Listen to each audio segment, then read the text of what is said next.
in Heresy, they've somehow come out and said, we love Legacy. What do you mean?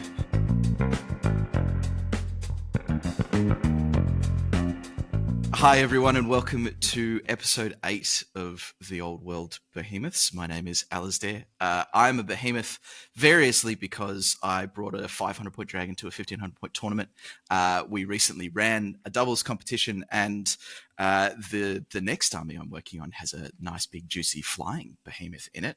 I'm joined tonight by one regular, one very special guest. Welcome Alex and Gommo. Hello, welcome everyone. Yeah, thank you for having me. Hey, Alex, you're so welcome. We've been looking forward to having you on. And when we heard that you were up in arms about us not asking Andrew why he was a behemoth the last time around, we felt we wanted to give you a chance to come and tell us why you're a behemoth as well, and then we'll have Andrew back so that he can explain. Well, because we don't know why Andrew is. Yeah, if we didn't, I did bring that up on the podcast a few months, whatever it was. Yeah. Well, I think, and it is still true to this day, I'm a behemoth because I play Old World from the beginning and yet to take an ogre blade. So I reckon that's why I'm a behemoth. That's worth a behemoth. So yeah, definitely. And not playing one army, I play a few armies. For some reason, just have never taken it. So you're among the precious few. You're surely a gem among the glass. Alex, why are you a behemoth? I'm a behemoth because I think I brought the fattest behemoth of them all to the most events, I think, in Australia. The Great Unclean one. I feel. GUO. Probably worldwide. It probably is true. Yeah, and won 6 games with him.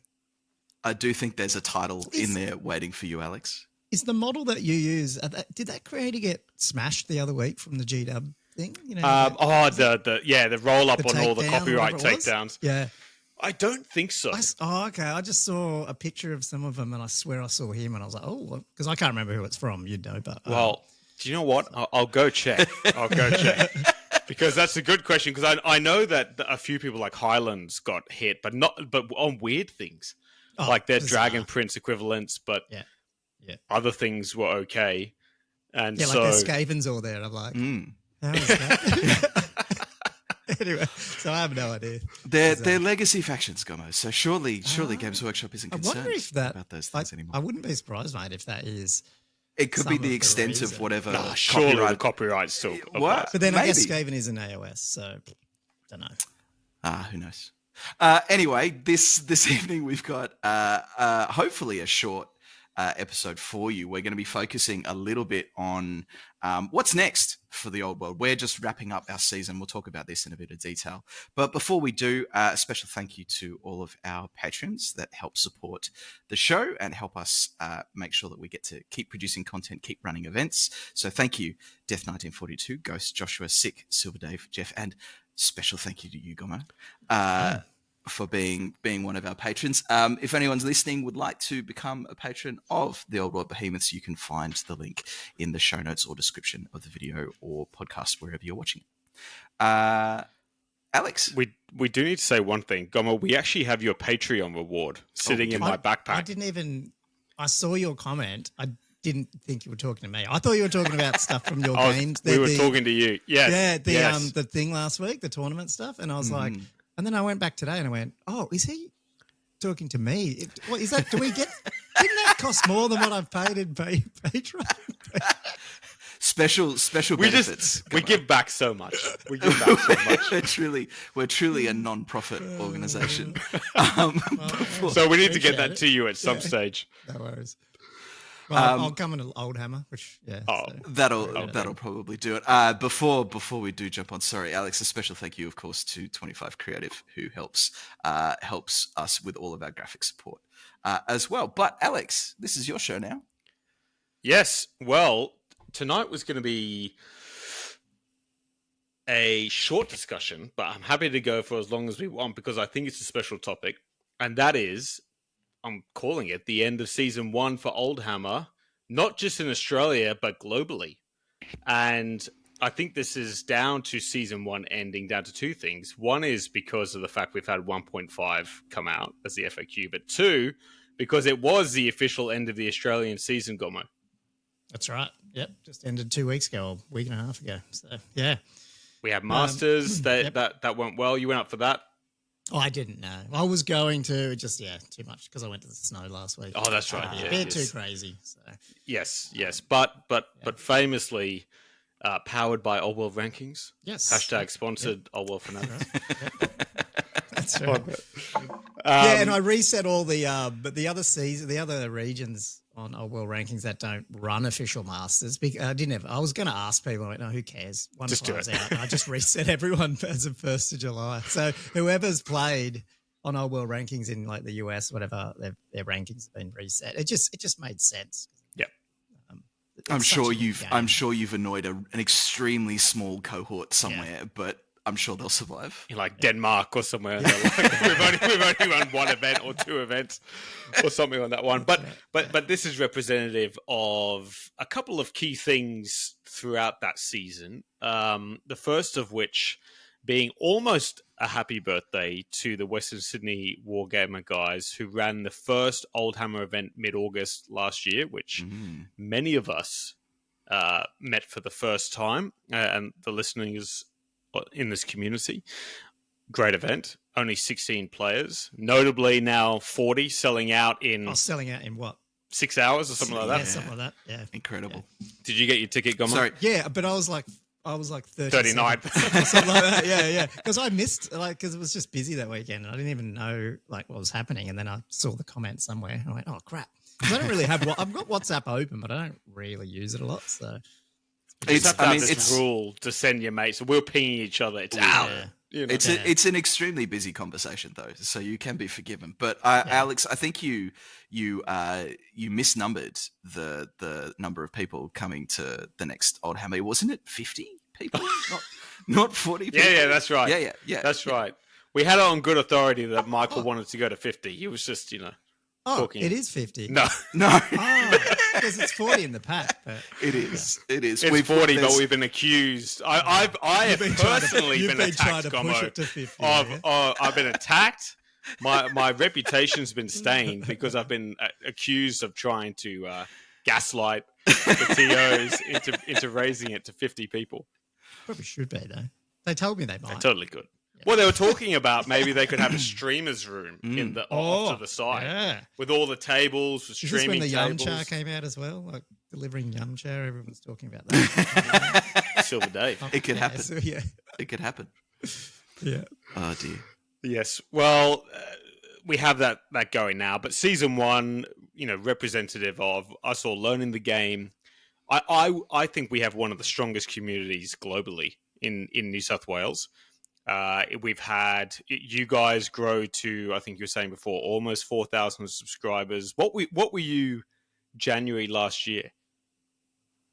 Well, it was a bit of a cheat because I brought over I renamed my YouTube channel, which was Gommo's Itchy Nuisance, which was my old bat rep channel from 8. Right. I had about 300 people on it, 300 subscribers. And then we probably got it to, I can't remember, it wouldn't have been 1,000. Might have been 800 or something with 6ed, like early on to that, you know what I mean? And then Old World hit, and then it quickly got to 2, and then it's just been going up from there. Fabulous. But a little bit slower, just because, like YouTube, you just need to put out more videos and get more people. We've been a bit busy as of late, unfortunately.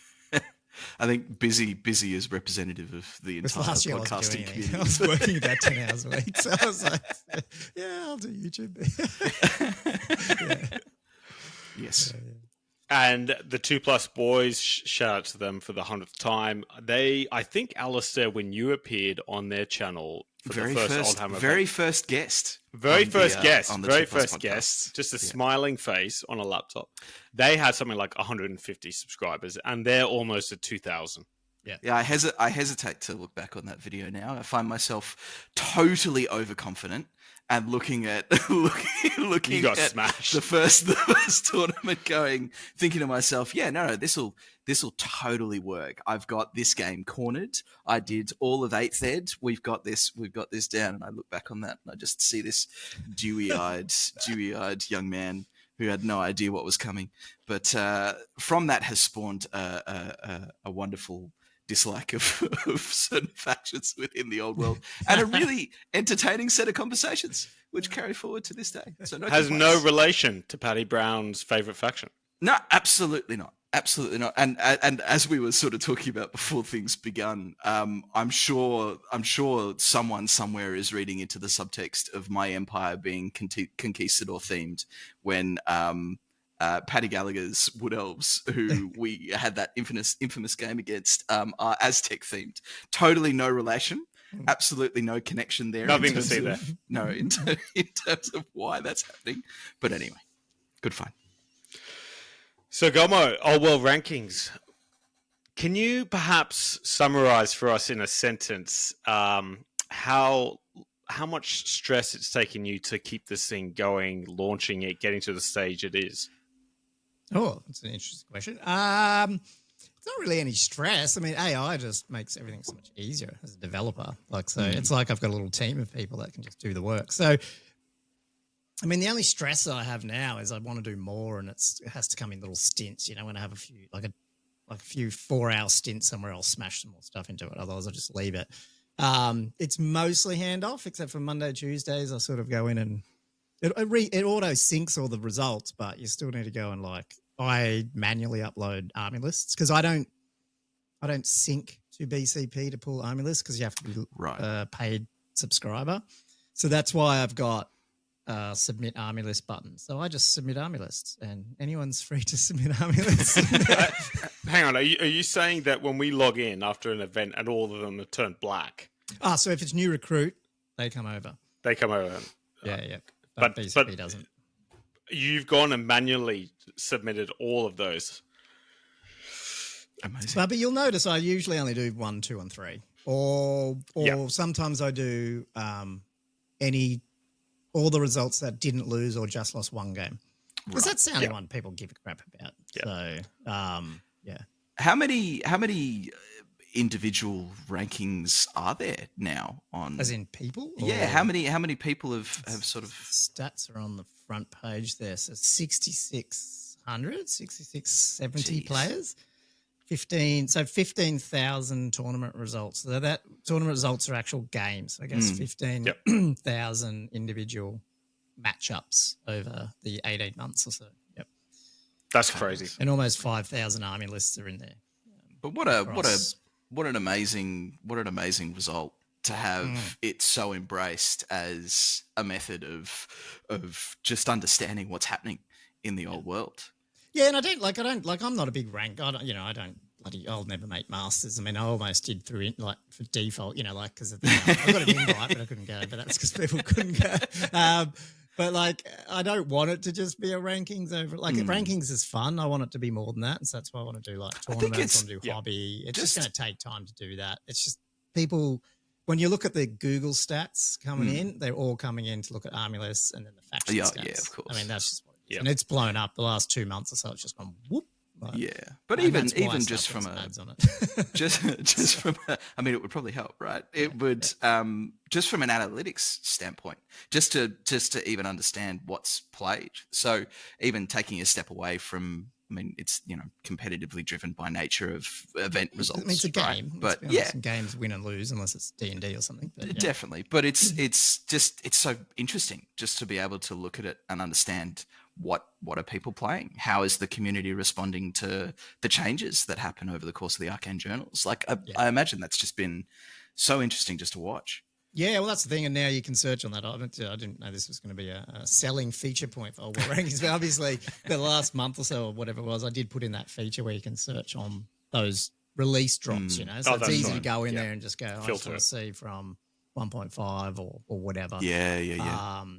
There might be some charts I'll do down the track where I'll have the win rate or something over those drops because it would be interesting. Like Wood Elves, you to say, really good. Boom. I think it's good. I mean, I was doing it today to try and find Demons of Chaos lists, Renegades, post 1.5, see where it's being played.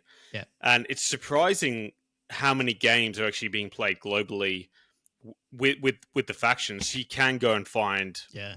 You get that exact query. Exactly. The other thing I thought about it was it made the Australian scene more official. Let's put I'll use that word, but also a representation of the fact that we do have a large community. Because remember when Old World came out, they were like, "Oh yeah, these just like weirdos are just going to buy this game, and no one's going to play it."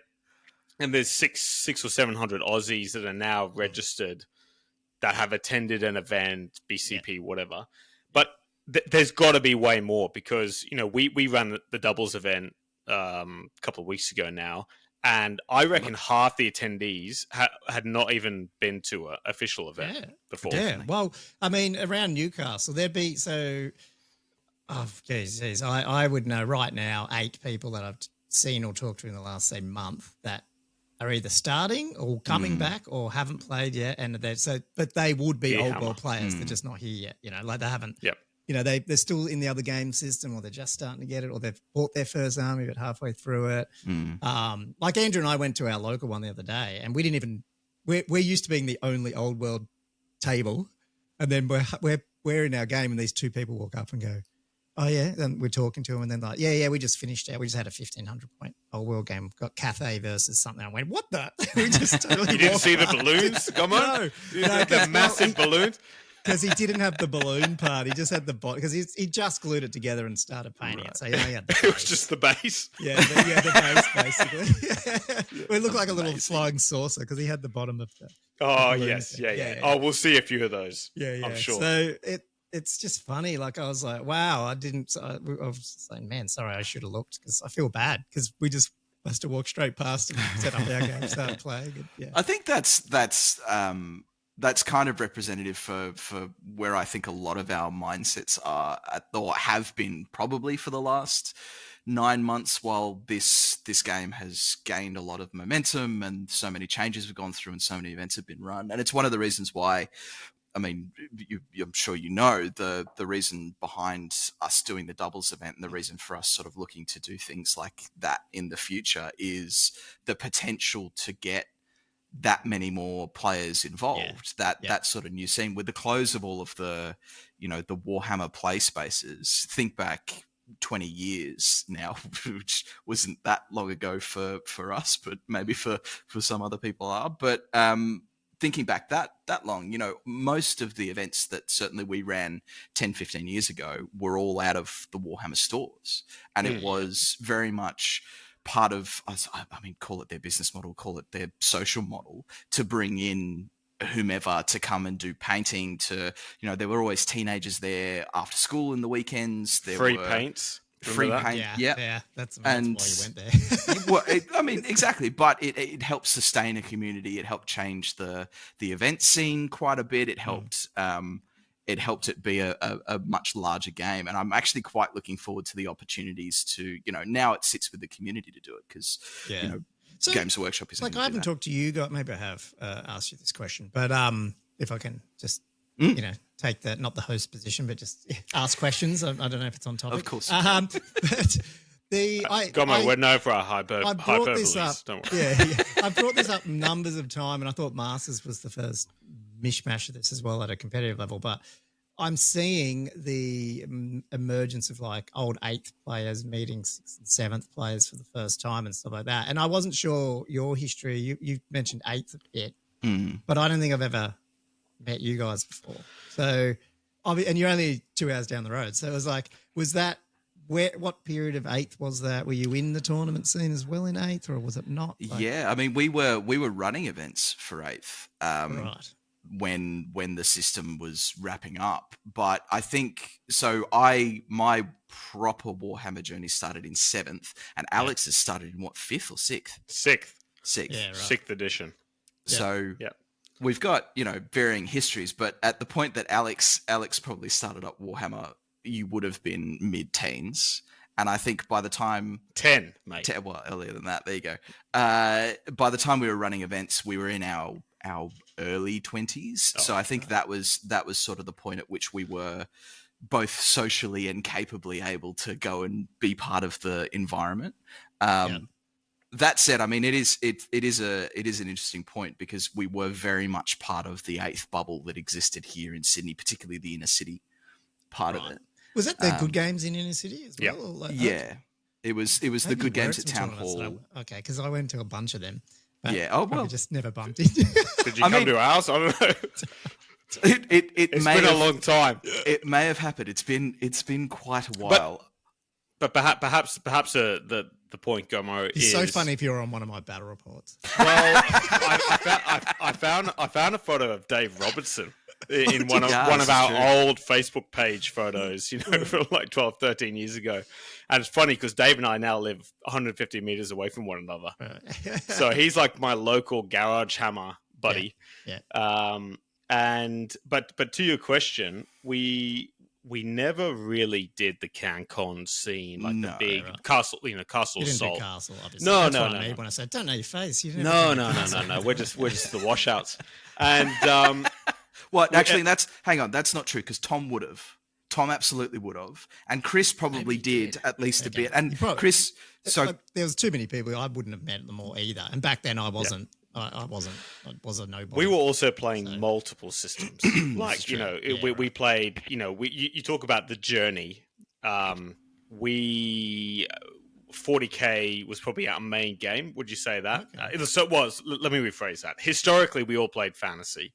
Yeah. But when we were all back active after uni, starting to earn a bit of money, it was 40K 7th, I think it was. It was edition. 7th into 8th, yeah. Oh, no. It was 6th. It was 6th. 6th edition because 40K. we went from the end of 6th into 7th. Like into the heyday that became the Horus Heresy, was it?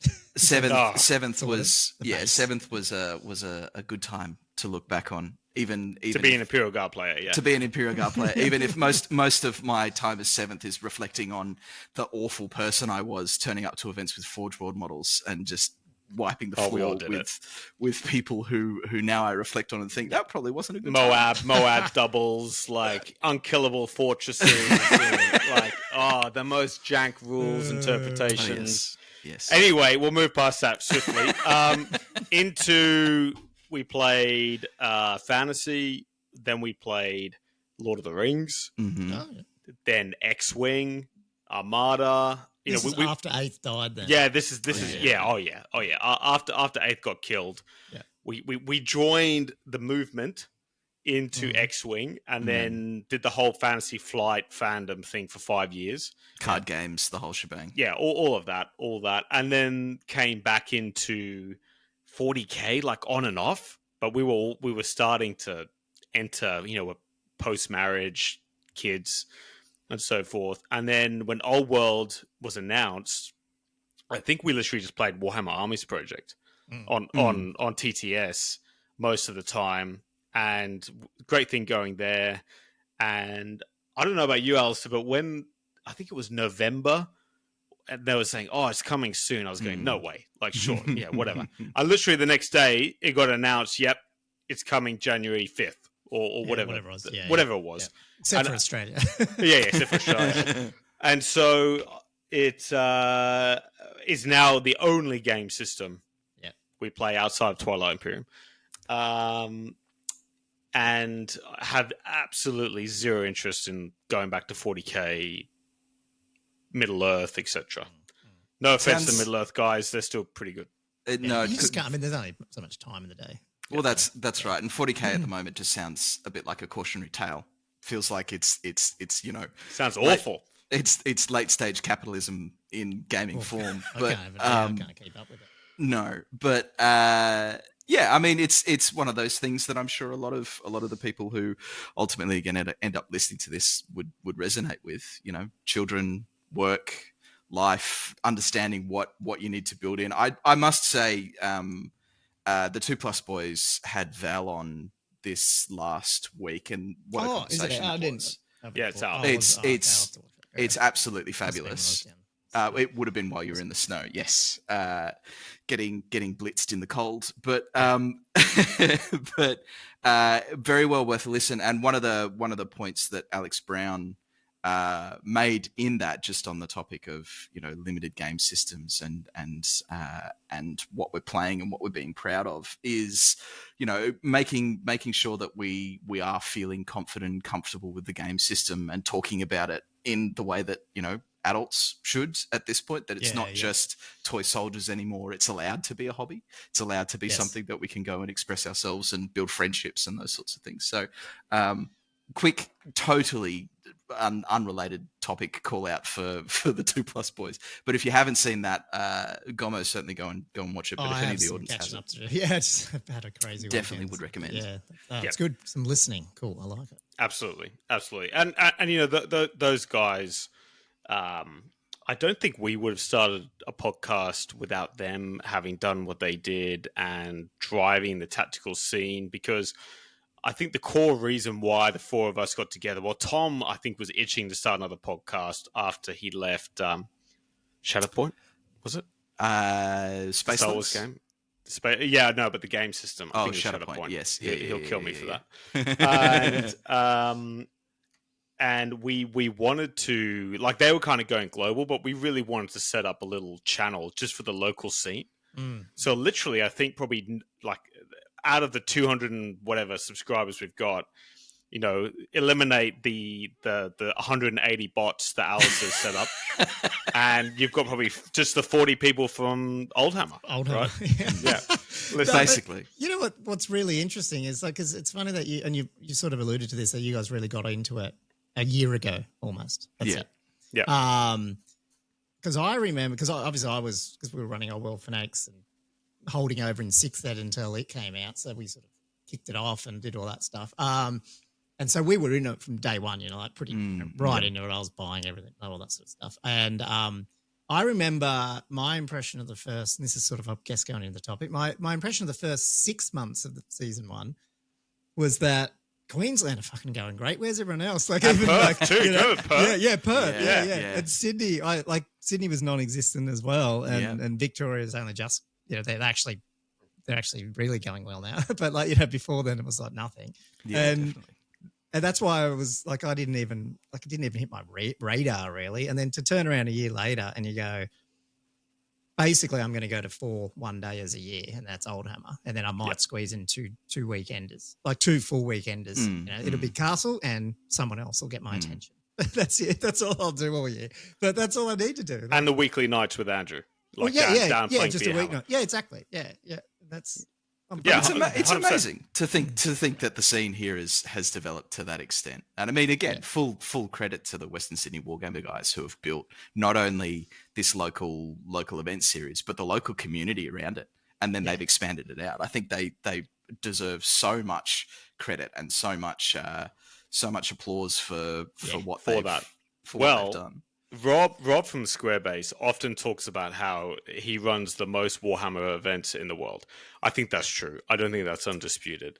Second place has to be these guys. It's got to be. It just has to be, because not only have they run 6 old hammers now, 6 or 7. Their FAQ is now the New South Wales standard. I mean, they used it at Masters. Yep. But this is more than just a community group now. It's the event of the quarter. And Alex was talking about it to Val on the video about how the fact that they adopted Renegade Pack almost straight away and all these other things. Yeah. I was so excited to see that. Yeah. Yeah, I think it's a shining light. It shouldn't be lost that I also started the 25% character cap. Like, Wow, I feel this is like very before true. those people too. I was like, 100%. they actually fixed the game. But it's you know, it shouldn't be lost on any of us the irony that that a huge portion of community voices, particularly on podcasts and YouTube channels, appear to be Australian. And I find that very interesting in terms of the outsized influence that appears to be having. Even I'm sure Danny Paint said that. I'm sure that was one of his lines going. I think it was even in your massive all-in that you had, Gommo, where he said we're due for another one of them. So you couldn't play. Prepared. He said you can't play Old World in Australia without having a podcast. Yeah, exactly. So do we have lots of podcasts, or we just don't have any Old World players? It's one of those. It's one or the other. It's one or the other. But it's a good point actually, because like the UK has 2, 3, at least 3x the number of players.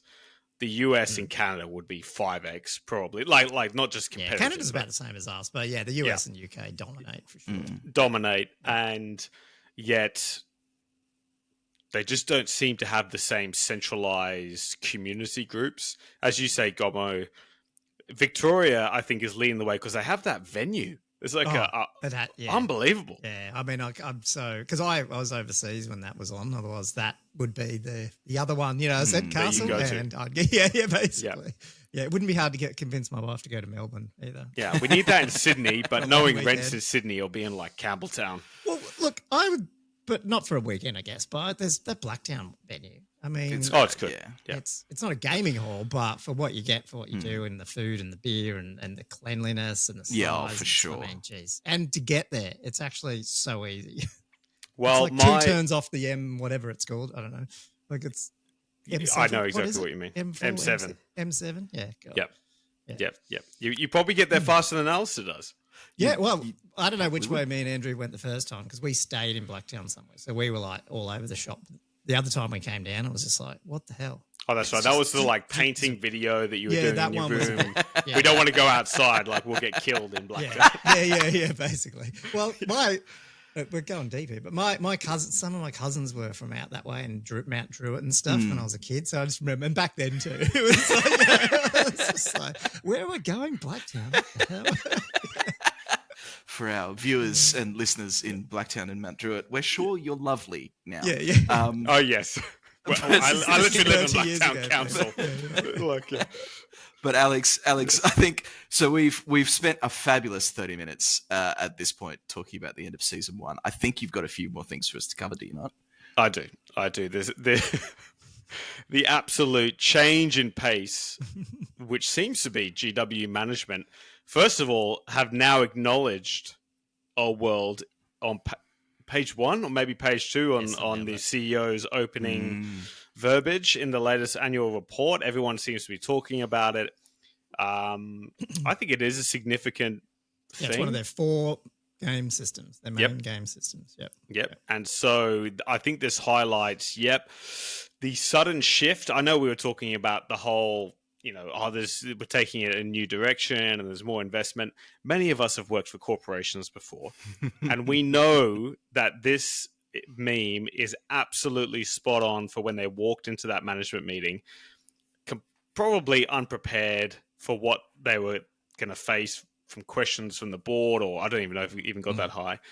And someone just made a captain's call and said, "Yep, let's go. There's light here. Let's follow it." Yeah. My only concern, having seen that, and I mean, you, Alex, know that I work for a very large corporate entity, and my concern is that they do end up doing what corporate entities tend to be doing, and just end up throwing an enormous amount of money at it without really thinking about how things are going to work. And we talked, how 40K may now be a bit of a cautionary tale, but there's also some part of AOS about that for me, where I do worry, are we going to end up with, Cathay's great, fabulous. We have Cathay. Kislev has been teased. We're going to talk about one of the other factions that has been floating around in the rumor mill, but are we going to end up now with a fundamentally, in 12 months time, a fundamentally almost unrecognizable game from a landscape point of view?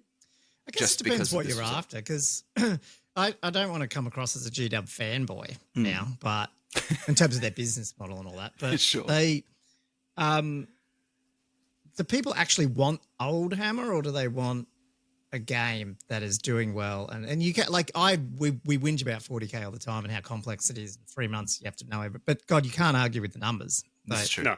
You walk around. They do 800 people tournaments in Vegas.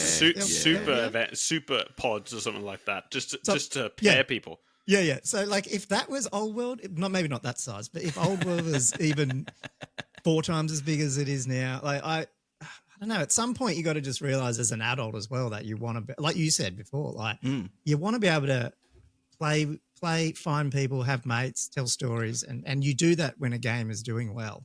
Absolutely, and you'll play it however it ends up being. I think as long as they're still putting out cool stuff. I think. I mean, look, the sunk cost fallacy ends up influencing us all at a certain point anyway. But no, I agree with you. There's not. I don't think, for me personally, I don't think we're going to end up with a bit of a line in the sand. I just think it's a really interesting thought experiment, given that we're looking at hypotheticals this evening. I think it's an interesting sort of line of thinking to try and wonder. Renegades is having a massive impact in how a lot of people are engaging with the old world from a just engagement standpoint. I don't think it's really having, an outsized impact as far as event series goes, or, whether development within Games Workshop is taking that as a consideration, but certainly from an engagement standpoint. And I wonder whether or not Games Workshop will pivot back in that direction ultimately, or will sort of chase the rabbit in the direction of... But you mean legacy there, not so much Bow's... Yes, yeah. No, you saw what they did with Heresy, and they sort of backtracked on that one. So it's true. I mean, geez, if they're going to sell stuff, they'll sell stuff, I think. I mean, they're going to sell stuff regardless. The financials are representative of that. Yeah, this is the thing. And again, just one more point on what I really like. In you guys, like, I've never worked in big... Like, I've always worked in startups. I think the biggest company I worked for was 100 people or something, maybe 200 around the world. The company I worked at for a while until it got too big, and then I left. So I don't know real big corporate stuff, but what I do know is when you actually can read a board report and stuff, when it still feels a bit different, like it feels something for the actual small shareholders and not just... like, now I know these are publicly floated, but at the end of the day, I've never seen a company that just goes, we run, yes, they are for the shareholders, 100%, right? But it's a different type, I think. I don't know what it is. When you read it, it's like, well, they do their operating, they do their 3-month cash flow, and then they give it back to the shareholders and the staff. And I think that's pretty rare. You never get that out of like Apples and the big ones. The one-off GW stuff. Bonus, I think they paid recently, I believe. Not many people do that, Gommo, but they're a profitable company. Yeah, exactly, and and it's in there. And again, I'm not trying to say they're so good and you guys should bow down to them at all. But like, if that was my company and it was now that big, I mean, they're doing what. They're not going to turn around and run it for free. They're like, this is our life. I think of it like this. I think of it as if I'd bought shares 15 years ago, I would probably have a much stronger opinion on this. But for them to have had to have positioned themselves into this point where, Val said this on the 2 Plus podcast, they make models and they make content. That's it. And then they just churn. They're a meat grinder of getting that content out and marketing deadlines and production deadlines and etc.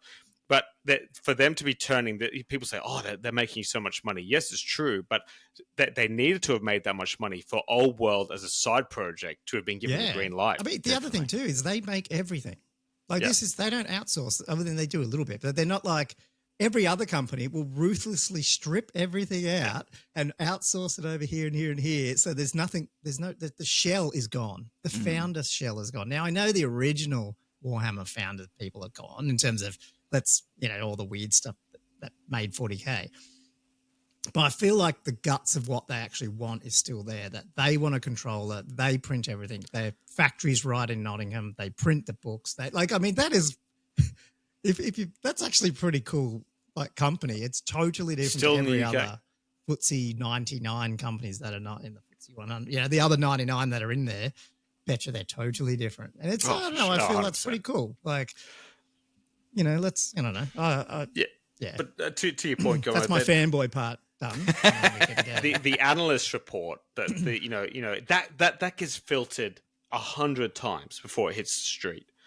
And they would not have mentioned Old World as a core game unless they were going to invest in it in the future. And probably the next slide is going to be a bit representative of the fact that you can see they are, right?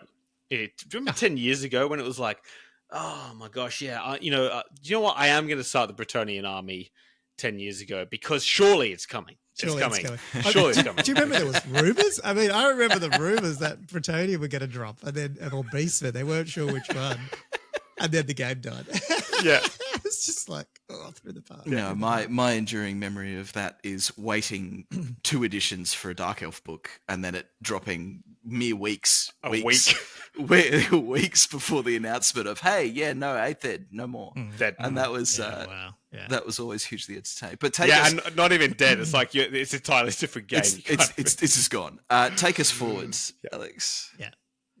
So okay, you pulled this together mostly because you wanted to visualize what it was that's actually been released effectively in 18 months, right? 100%. Well, you see online that people say, they're not moving fast enough, or where's my army, or etc.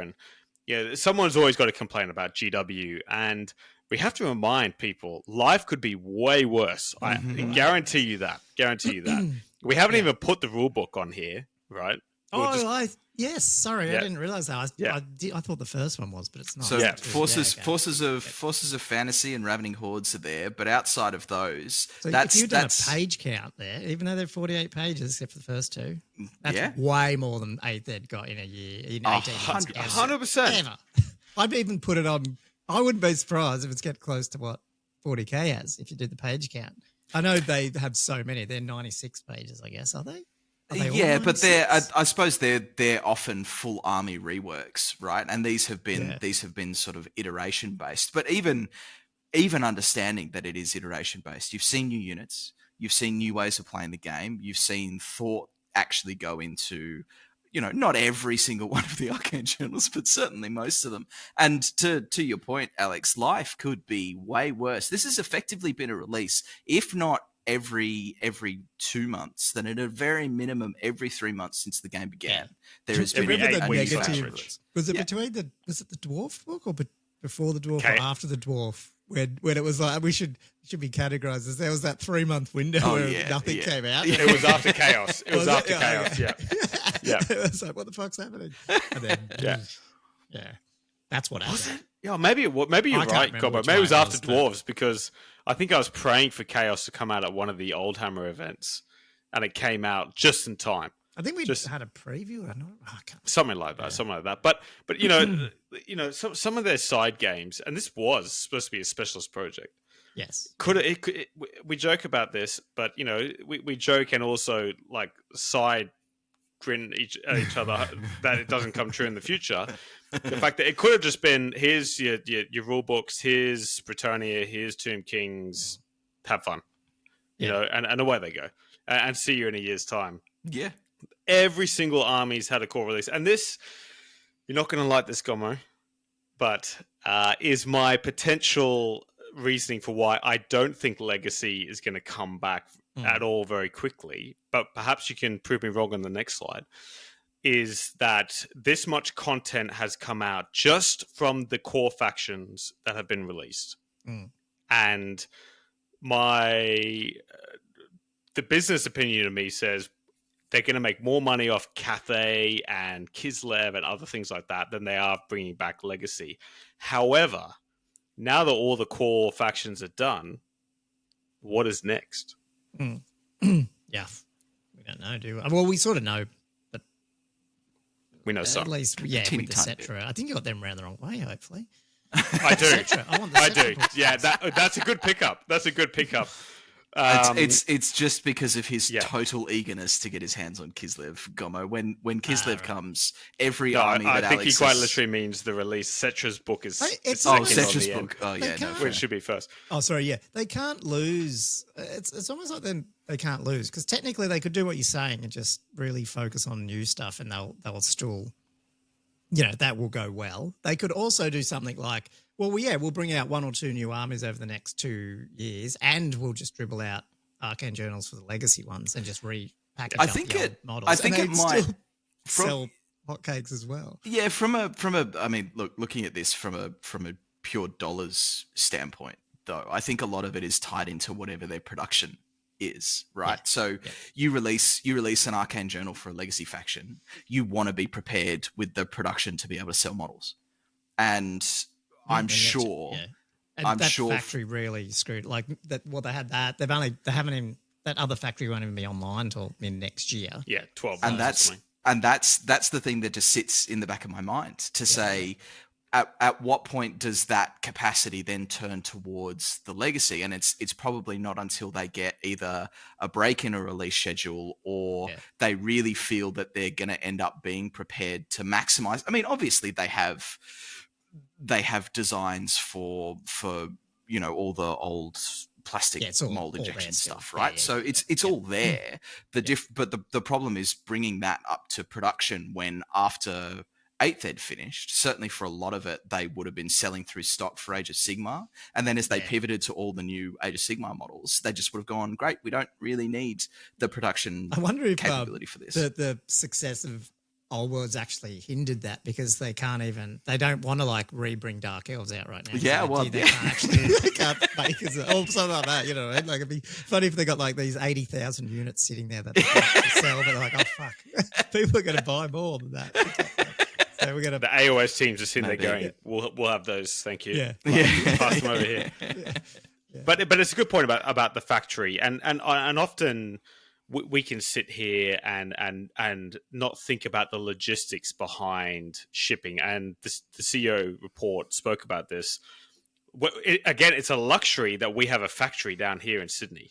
Yeah. Right. Well, we've got a warehouse, not a factory. Oh, sorry. Apologies. You are correct. Yeah. A warehouse down here in Australia, which has been expanded. Which only just fixed itself. Yeah. That was half the problem. Well, I think they moved, but then there was a comment in the system saying, "Oh, we're trialing the new software in the Sydney system." I went, "Oh gosh, no!" Spending like £3 million a year on these ERP systems. Classic. Like we don't want to test it in the States or UK. We'll make the Australians the test it. Sort it out, but we will. We'll see. That's good. Good pickup. Cetra's coming out first. I mean, I think we're expecting an announcement on that literally in the next 2 weeks. Yeah, it sounded like it. Yeah. So, good. I just wish it came with Cetra, but anyway. The amount of times Games Workshop do something where you just like, what? Come on. Yes. Well, there's a lot of question marks around many decisions. There's a lot of disputed rumors flying around what's in the book, but we play Old Hammer for the rumors. Is like 30% of the reason why we look for this. Is that, and then of course the second Arcane Journal for Cathay, which has some very interesting speculation in it about Firmir potentially coming back and Orc raids and all these other things. And, I just want to see how the Empire thing works, and it might actually make me get my Empire rebased. So. Oh yes, yep, the protection of Marienburg. Cathay, so, yeah. Did you play Total War, Gommo? Just side question. Like I installed the first 2 versions, bought them, and then never. I'm just not a computer. When I'm at my computer, I program. I don't really play games. Yeah, fair. So I don't know what happened. I just stopped. When Madden, I'm a big NFL fan. When Madden disappeared off PC, I just stopped playing games. I don't know what happened. It's probably actually not that. It was probably family life. It was Warhammer PTSD going. Yeah. It was like happening again. All right. So I'm totally going to contradict myself, by the way, on what I said before about Legacy not coming back. But talking about what's going to happen in 2026. So I think we're reasonably comfortable that those 2 Arcane Journals are probably going to be that's it for the rest of this year. And I don't know if I am comfortable saying that. You're not comfortable. I don't know. Maybe Dogs of War. I don't know. We'll see. But the point is, so if we think about the past image when it was 7 books in the first year, 8 this year, including Match Play Guide. If they want to back that up into 2026 and release the same amount, I don't think, as I've put here, I think the 7 to 8 books was a luxury. It was like, we need to get these out to fix the game. They're only, really small addendums. Half of them don't even have like new model releases. So creating that again is not something I think we should have in our minds for having 8 books next year. So rather think of it as what are the 4 to 5 things that are going to be the headlines of 2026. And a couple of story points here. This Arcane Journal is talking about Cetra invading the borderlands, the border princes, sorry. And there's also Friedel. She's still invading the Northern Empire and northern parts of Bretonnia. We haven't heard quotation marks about how that's going. And the second part I put here, what's the answer to Cetra's invasion, right? So there's a lot of ways that they can take this, and I'm really hopeful that they continue on this trend of here's a story point, and here's 3 different armies of infamy that we're building into it, plus buffing one core faction. I think that's what Cetra's book is effectively saying, right? Like, here's a couple of extra units for Mortuary Cult or rules, plus two to 3 armies of infamy of dwarves and other factions. Yeah.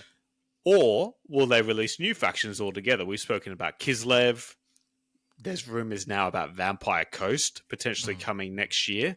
And we've heard in the past that Vampire Counts is not coming back explicitly as Vampire Counts, but Undead are returning in a new flavor as a rumor. Yeah. I mean, it's on the bloody map. Was from day one, that Vampire Coast stuff. So we got it. Well, at least that heart. What's he? Oh, is it right here? Yeah, we'll get to that. Yeah. So, and look, that's always been a popular faction, so to speak. So I wouldn't put it past me. I still think. I feel like the vampires and Old World are now different enough from AOS that you probably could just bring them back as well. So I don't know. And like the Vampire Coast feels more like an Armies of Infamy for me, but it is what it is. Still got my old hat on, probably my old Warhammer hat. Well, I think, and I'll have to check the lore on this, but the Vampire Wars have finished. Yeah, and by Sylvania by a century or so, yeah. But Sylvania is effectively still a human ruled so I would state. If they did, because Vampire Coast is not that, is it? I'd love to see it. Like if you did a Sylvanian AOS, Armies of Infamy or something, where it was very human / vampires type thing, I think that'll be cool. And I know they've sort of alluded to that with the. And which book is that? Is that the Cetra one or the other one where they've talked about? No, that was the Rumours. Sorry, that was the Rumours, wasn't it? That was talking about the human, but the extra stats of what is it? +3 weapon skill, plus like basically vampire stats, whatever it was. Yeah. It's a human general in quotation marks, but it's actually a vampire. Yeah. I've always been fascinated with is it? What's it called? Is it Nubis or one of the Tomb Kings ones where they're actually all living? They're all living like it's one of the countries or cities in it's like a vassal state, is it? That's still got a lot of humans actually in it. Like they're not all undead. I just think, how cool would that be? Yeah, well, I mean, I think even in a lot of the vampire lore, I mean, there's still Sylvanian humans, and that sometimes get fully pressed into service. Yeah, exactly. Downtrodden. But I think, like for me, I'm always going for Kislev, right? And one is the fact that we had it literally included in the Old World announcement. Do you remember, like they had drawings? Oh yeah, with the bear riders and stuff. Bears and all that. So, I mean, it was to be fair, it was all concept art from Total War, well. right? It was a bit, That said, it is an absolutely logical step for them to take, and given that they've officially or otherwise announced that that's going to be part of the future of the Old World, I think it's something to look forward to in a similar way that we've seen this Cathay release. The thing that sort of gets in my head about it is being a Warhammer fantasy lore purist that I am. There's so many things that sort of happen around the time period that they are ostensibly putting the Old World around that feel like missed opportunities when they're reintroducing things like, and now Cetra for some reason is up in the Border Princes, and there's a lot of those things. It's like, but the Battle of Finneval Plain is happening in Ulthuan, and what about the invasion that's about to come? Like, where's Teclis? Like, there's loads of that stuff that just sort of hits me, and then the Bretonnia stuff and everything else. But I do quite like that idea, Alex, of them picking a story point and then looking at that as a single core faction review plus the Armies of Infamy to go to support it. Yeah. See, it's not so much a 2026 predictions, but I this is sort of going off your point a little bit, where they seem to be weird storylines which they've just sort of almost, I don't know, it's almost like crap. It feels a little bit like, we need a story. Can you make one up? It does kind of, a little bit, which is a bit, but maybe that's just because we're used to being in a world where we knew the time and we knew every story. Maybe it is a little bit like that. It's like when you go back and watch the first 3 Star Wars movies when they came out first, some of the stories were like, what's this? Now you probably talk to a young kid and they sort of think that's part of the lore, and it is. Like when it didn't exist, you're like, oh, this is weird. But I would love it if they tied into, like, I think 40K is a bit like this, but definitely fantasy was always like, it was always like that, seconds to midnight type. Yeah. And we do have that here with the Great War of Chaos, and it would be a little bit more grounding if you actually did tie a lot of that, even if it was like the young Magnus or the young this, and you saw these little glimpses of stuff that were going to become the big Great War of Chaos storyline. I think I hope that's what we start. Well, seeing. I wonder whether that's the seeds that get sown next, because obviously they're thinking about this in how much can they sell and produce over 10 years, particularly now. Right? What can they do at least on a 5-year horizon? Because if they're investing all of this money, then they want to see that return over the short term. And then you've got to think about those poor writers in the background who are having to be pressed and thinking about rules and development and where they want to take the game and everything else. And I do wonder whether the Arcane journals were all developed at a point where, and I don't think this is too much of a leap. How it was going to go. Oh, definitely. And so I feel like a lot of the Arcane journals have been, here's just a taste of the environment.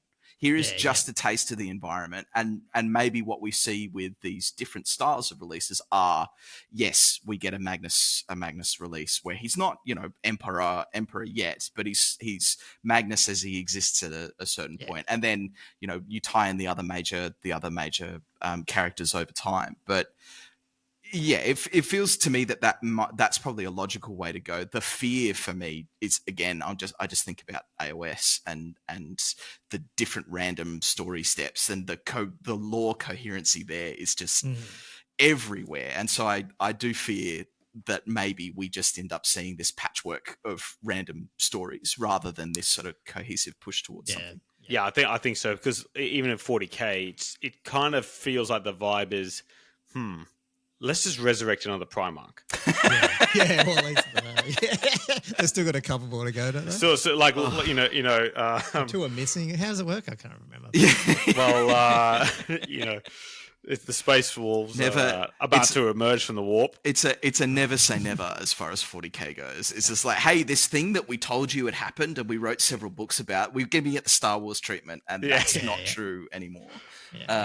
But I'm just looking at the map, right? And I know you can't see it, but effectively, skip forward, Alex. Skip forward. We can afford to go. We can afford. We probably could. We probably could. It's not very clear, but so Vampire Coast, as we've spoken about, like we've spoken about, we on this channel we've talked about Kislev and before, etc. But these rumors are relatively new, and they do come with a lot of salt, because Jav, the holy prophet of the Warhammer Discord, has said that he doesn't know anything about it. Now, he hasn't discounted it as no, it's definitely not happening. But that means to me that it's purely a rumor to be spoken about as that and not as fact. And did you see Jav? Like, he was, because I liked his comment around Cathay, just to get a what do you call it? Like an idea of timing. When I think he said last year he first got glimpses, not glimpses, I don't think he saw it, but he heard that the plastics were in production, or at least getting designed in production. I think it was April last year. So that sort of gives you that sort of time frame of, they were 4 or 5 months in, seeing it was selling well, and then they really started the planning of what we saw nearly, what's that? 14 months later, the armies come out. So it gives you a bit of an idea about when he hears something to when it comes out, when it might be around. And I'm not saying that's gospel. But. Well, I think it's a good point. The sub narrative to a lot of this is, we know that they're anti anything that's in the AOS range coming back, as you said, Gommo, in Heresy, they've somehow come out and said, "We love Legacy." What do you mean? Yeah. Like, just It's all totally, legal. They've been have playing it. Warhammer. Of course, it's official. Yeah. Of course, it's supported. What a stupid question. Yeah. But this whole fight between it. Another comment that Jav made was that the tension between the teams was like, it's not that it's not a good idea to go and do Legacy. It's like, no, you will not. You will not go and do it, right? And some executives made that call. The reason why I think Kislev and Vampire Coast especially have a good chance is because, whilst these are Total War, even though they've existed and Sartosa in the lore has been around a long time, the IP and the images already exist, and much like Cathay has from Total War. And look, I think Total Wars you can't discount it. You can't discount it If it's not, because that is such I met those people we were talking about that were playing 1,500 points the other day. At least one of them, I might be wrong if I said two, but at least one of them got into it because it was my first person I'd met who got into it from Total War. So never played those type of games before and got into it because of the game. And so there's going to be more of those people, and there is out there. I just don't run into them because I know people who play Warhammer. I've known them for 15, 20 years, So, but there's these little pockets that are doing what you're saying. So they'd be dumb not to bring those. Yeah, it's interesting to think about that as I mentioned before. One of the gateways experiences into Warhammer was going to a Warhammer store, spending time there, learning how to play the armies, ending up with bought factions that you've accumulated over time. It is interesting to me to think about, well, is now the entry point something like a video game? Is it not just Total War, but some of the other Warhammer IPs that have sort of floated around? I know of at least one person who's ended up playing 40k specifically because of the Rogue Trader RPG. And so it's not an unknown thing, right? Yeah, well, you got the movie at some point, the Amazon movie coming around at some point in the next few years as well. I don't know that's not Old World, but God, the amount of attention it brings in, Yeah, definitely. I mean, we're a niche within a niche, right? The Old World. Yeah. I mean, we are. It's so fantasy is actually quite big, isn't it? Like when you look at this, I know Star Wars and all that are big, but if you discount Star Wars and back in the day of Star Trek, sci-fi is not. Is it really that big? Do you know what I mean? If you take those ones out, as opposed to high fantasy Tolkien. How could Game of Thrones went, and obviously Tolkien. Like in terms of just getting the average run-of-the-mill person off the street, fantasy seems more popular than some weird sci-fi, I think. I don't know why. Do you know what I mean? Like for the average person. Yeah, definitely. And I think I don't know why that is. It's slightly more accessible to see a couple of people running at each other with swords and shields than it is to see high-powered laser guns and a giant dreadnought that you have no idea what it does. Yeah. Sort of that was one of the things that struck me. I went and visited a Warhammer store maybe 2 weeks ago, and they had the welcome to play or the sort of entry game set up out the front, and there were models that I was looking at from the new Space Dwarf faction. That they sort of had, and I was just looking at it, going like, I had a full old man moment where I was just like, "What is this game? Like, what are these models?" But to your point, I understand where you're coming from. I think the back in the day of, again, when Warhammer stores did have play spaces, it was out the front. Certainly the sort of prime entry game was always Warhammer Fantasy, and it was always ranked units, fighting ranked units. It's I think it tickles a certain part of the brain to have these little battles going. And it was funny because we had an experience, and it was only last weekend, Alex. Don't discount. It was only last weekend, last Sunday. But when we ran the doubles tournament, we mentioned in the video that we did, but seeing all of these 750 point armies that people had put together sort of with their partners and created this 1,500 point force, there were so many out of the rule book, out of the army book armies. So these armies of ranked infantry, of like one little 40 supporting orcs. unit of cavalry, of like the characters striding out in front of each other. There was the image that Chris posted to us in our chat of like one of the truly old army books. And you know how they used to take pictures of the armies, I suppose it's more like this, but they're sort of V-shaped away from each other, and they're sort of Well, and there The was two dragons are like the at the two front, right at one another, and then there's a melee unit up on a hill at the back in a that's what I did totally with my unusual display place. boards. Always. It's like because that's why I grew up. Like when you looked at Exactly. before, But our doubles event was like that, and there were just these big army presences, and it just felt so right from like an old fantasy player to see these big ranked armies. And so maybe there's an appeal there that, again, the 40k of, I don't know, like you've just put something behind one of your L-shaped ruins and it's out of my line of sight. Now I have no idea where it is. And it's just like, how do I play this game when I have to have a 360 degree version of the board? Like, I suppose, again, not to go too much back to Val and the 2+ video, you know, I think someone said, you know, Warhammer Fantasy, Warhammer the Old World, it's a sitting game. You can sit down, and you can, and you can sit and you can have you know, your opponent do stuff on their side of the table, and then when it's your turn, you can do stuff on your side. And there's not even that though much. these days we are like laser pointing and all that. Like when 8th came in, it really brought all that. I still play like that, but at the same time, he's totally right. And some games are like that. You just sort of, especially if you do a weekender and you're game 3, 4, or 5, and you're like, no, I'm sitting down for this one. Like, I don't care anymore or whatever. It's definitely. I mean, even by game 3, at the end of one of the old hammers, it's like I am too old to be standing for another 3 hours. This wasn't. It's like they had chairs. Yeah, they do. They do have chairs. You used to get the like the old school games, the old ancients. You have your stick that pushes you. Oh yeah. You don't even need to get up. The Napoleon infantry. Oh, now I'm just gonna check something if this worked. No, I need to stop sharing and then share again. Yeah. So it's so annoying that they do that. Like even the other one that I used does that. It's like just let me switch.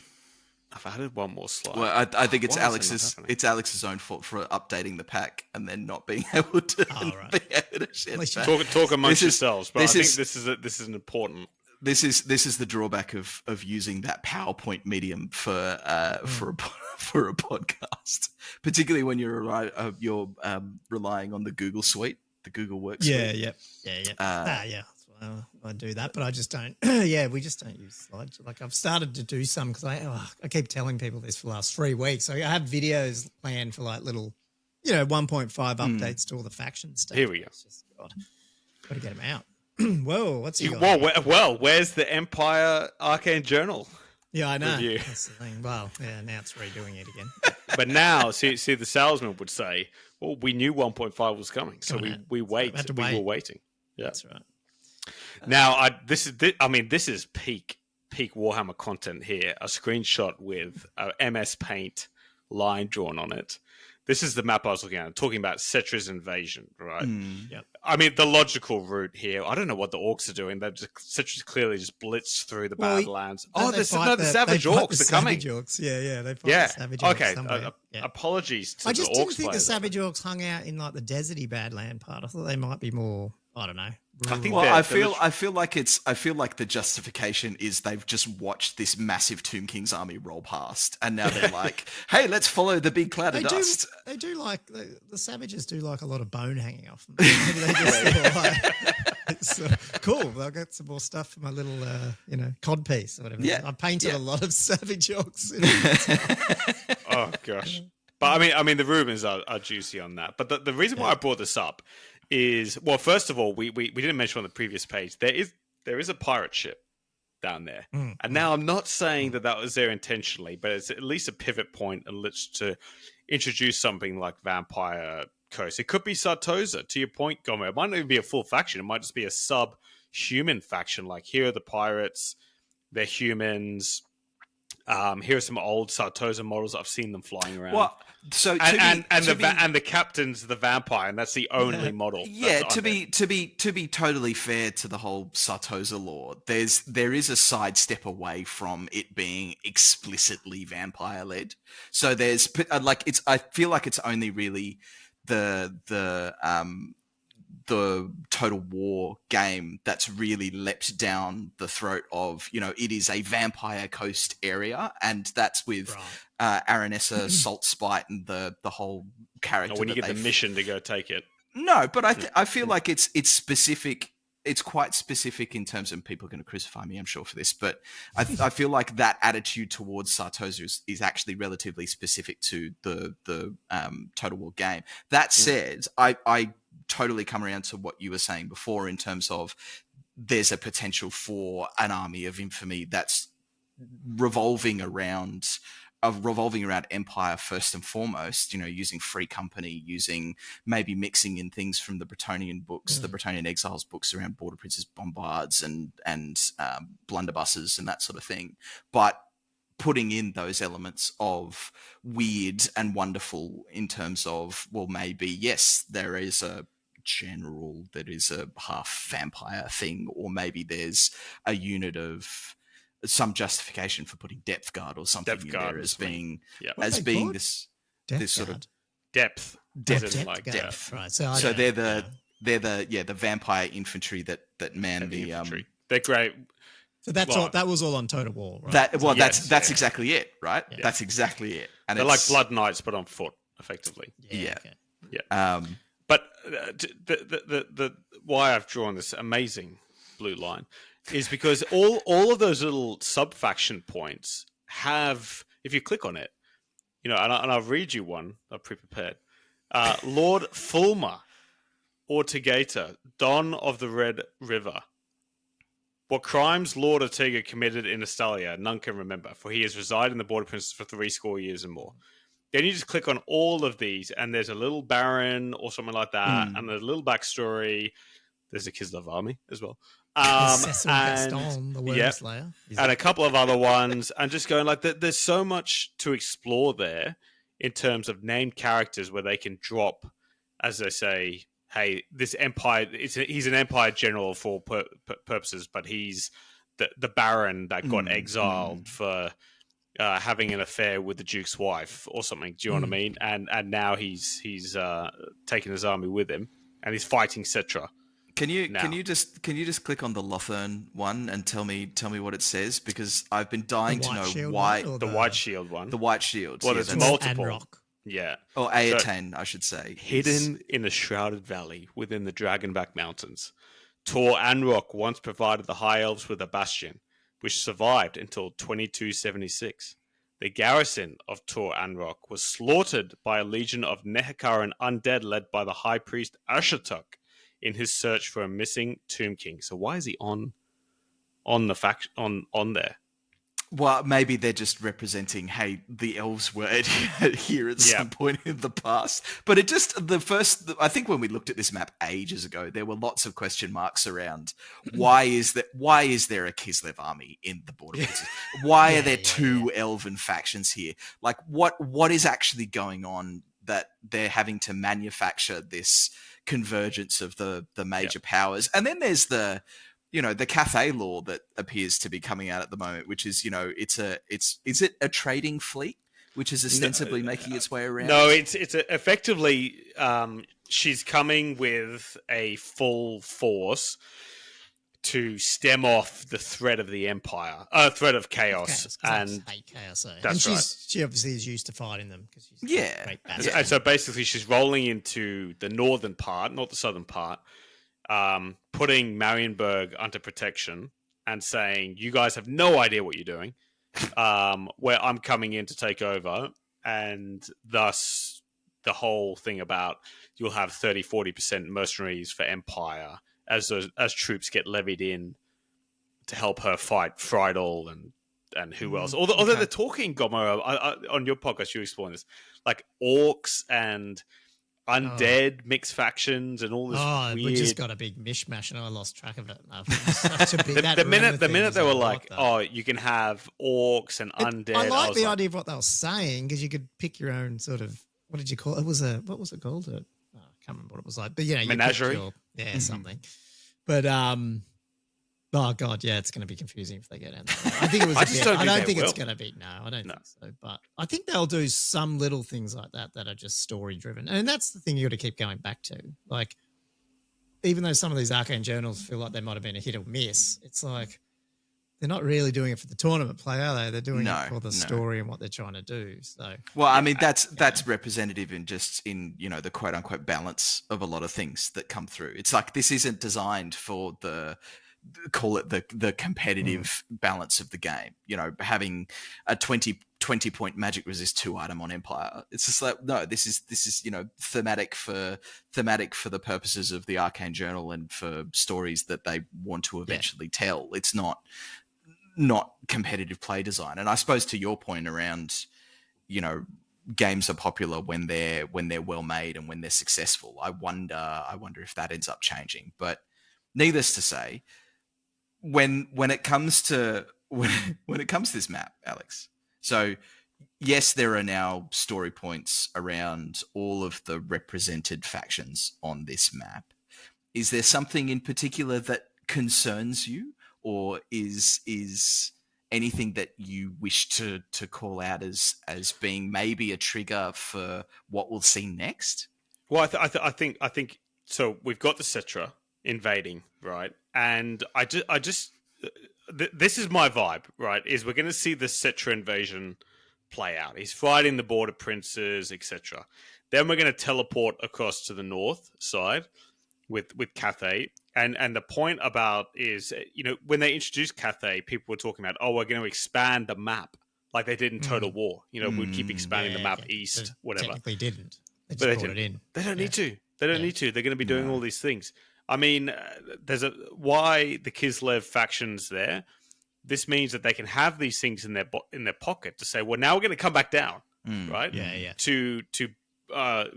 I could probably even find out his name, whatever his name is. The Kislev dude, Boyar Valdos, who is currently in the Border Princes, escaping his enemies.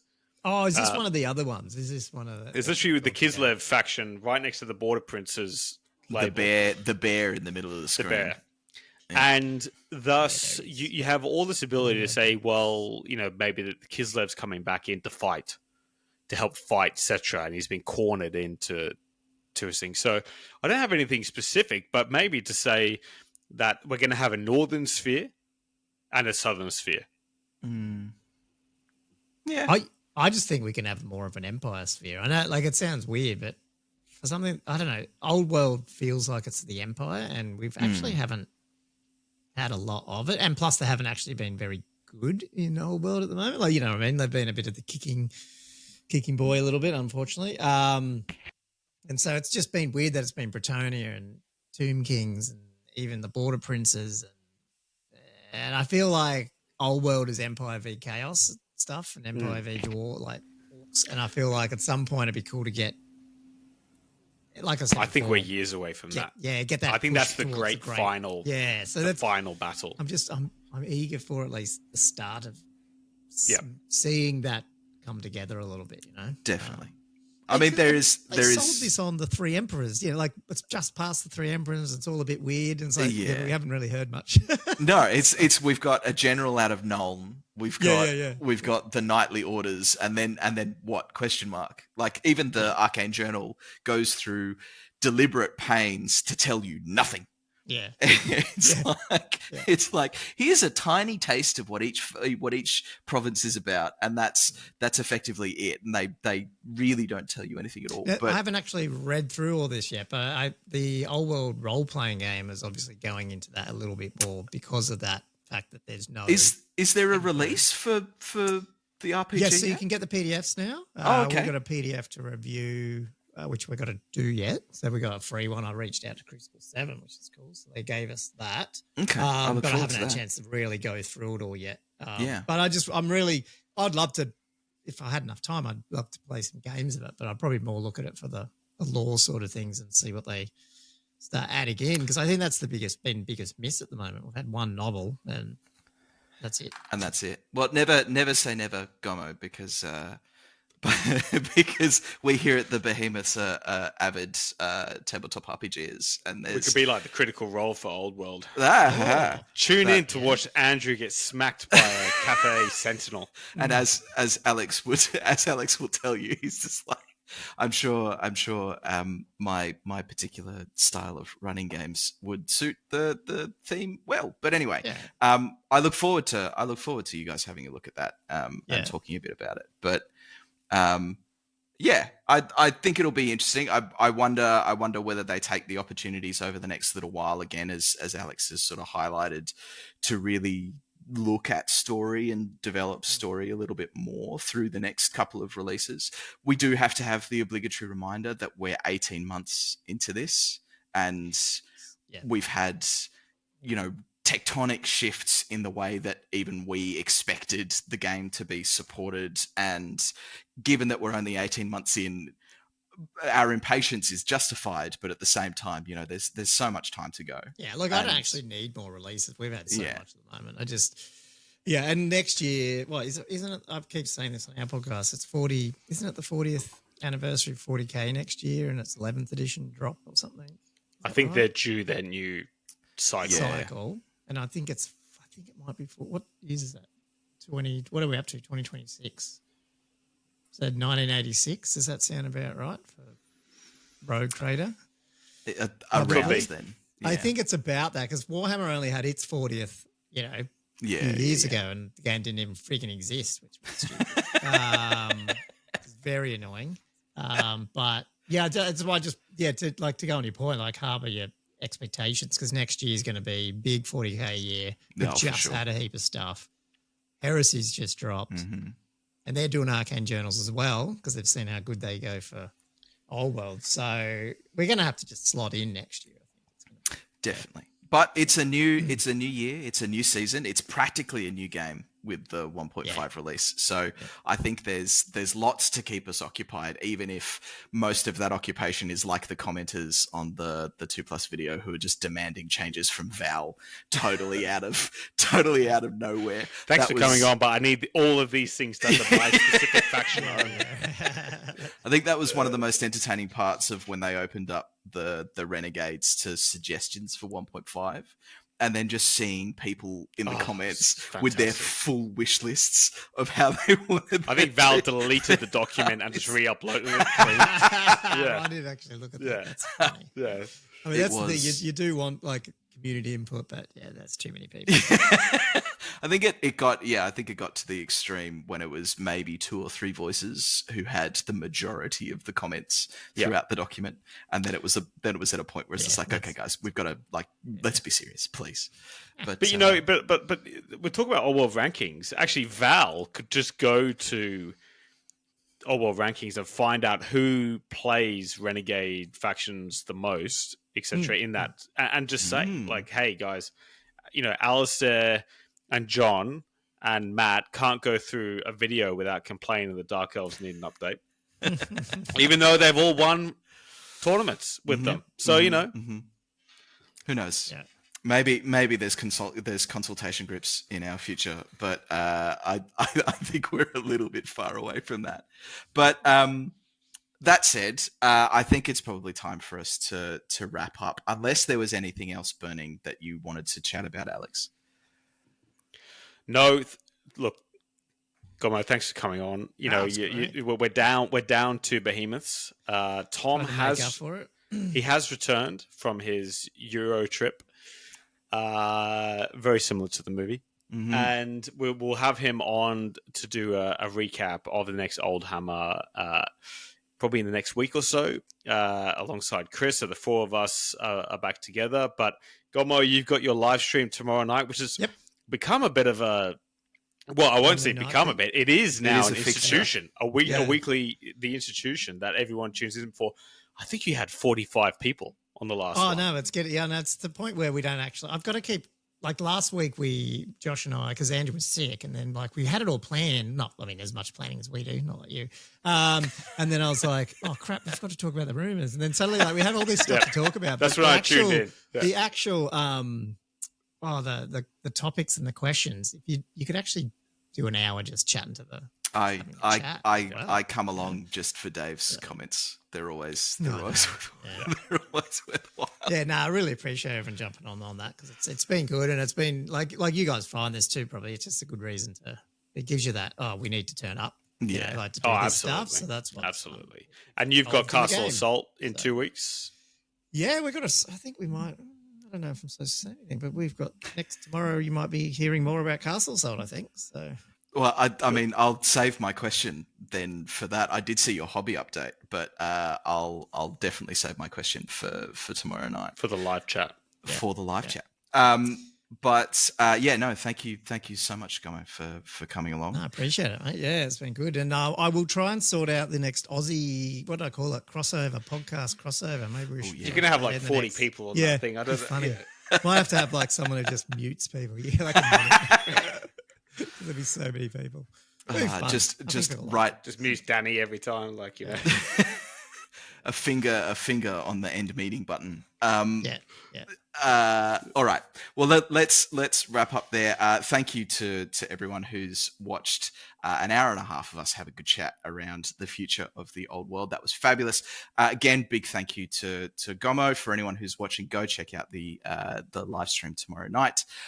Don't forget that if you'd like to become a patron of the show, you'll be able to find that link in the show notes or the description wherever you are watching or listening. Alex, you looked like you were about to say something. Well, I was going to say, go and watch the Old World Fanatics show. It's more like the other way around. Do you know what I mean? It's more like, please, sir, please, come, you know. All good. We'll see. All right. But otherwise, again, big thank you to Gommo. Thank you, everyone, for watching. We will have another episode up probably in about a week and a half when we've had a chance to get Tom back on the time zone and make sure that we're all available to actually talk. Busy people that we are. But we will catch you next time. Thanks, Awesome. everyone. Thanks, guys. Take care. Bye.